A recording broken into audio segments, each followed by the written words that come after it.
Hello, my name is Janet Anibo, and today's lesson we're gonna tackle about photosynthesis, carbon cycle, oxygen cycle, and nitrogen cycle. Let's go now to our lab. So, like what I said, I'm in my lab today. So we're gonna talk about photosynthesis. So you're gonna see a video on my back, and that is the presentation on how it works. So, what is photosynthesis, kids? John Red, you can answer. Sir, me, pick me. You're Is it almost how hitting the point, but plants eat sunlight? so what is photosynthesis?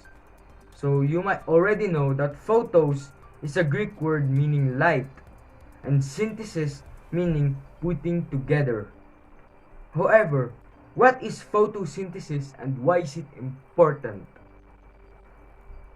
Well, this is the process of making glucose, which is the energy source of most cells. It makes this from sunlight, energy, water, and carbon dioxide. This can only be for plant cells. And it takes and the special organelle in the plant cells can do this. So, through the process is called chloroplast. Photosynthesis goes to two stages. Stage 1 is light dependent reaction. This reaction depends on the presence of life. It cannot happen in the dark. It starts when protons from sunlight strikes the leaf and it excites the chlorophyll.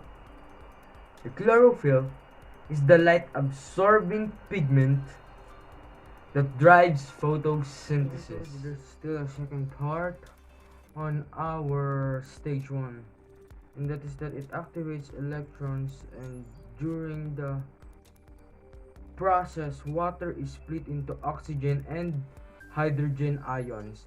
This is where the oxygen generates during photosynthesis, and it comes from the activated electrons, then go through a series of electron carriers, and also referred to as the electron transport chain.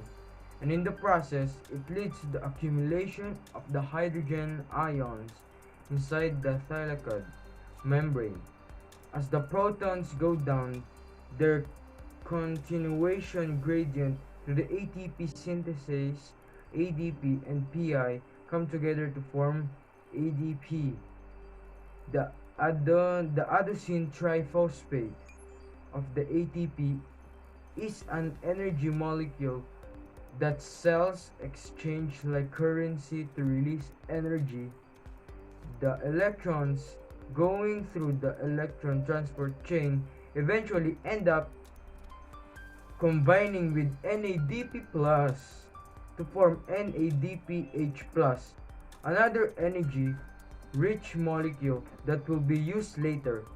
Thus, the result of the light reaction and is the production of oxygen, kids, released from the leaves. It is released from the leaves. And ATP and NADPH, which will be needed for the later steps.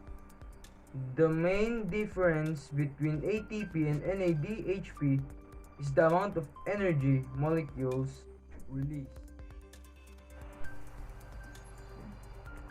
So, next is I'm gonna discuss about the carbon cycle. What is the carbon cycle? Well, it describes the process in which carbon atoms continually travel, form the atmosphere to the Earth, and then back into the atmosphere. Since our planet and its atmosphere from a closed environment, the amount of carbon in this system does not change.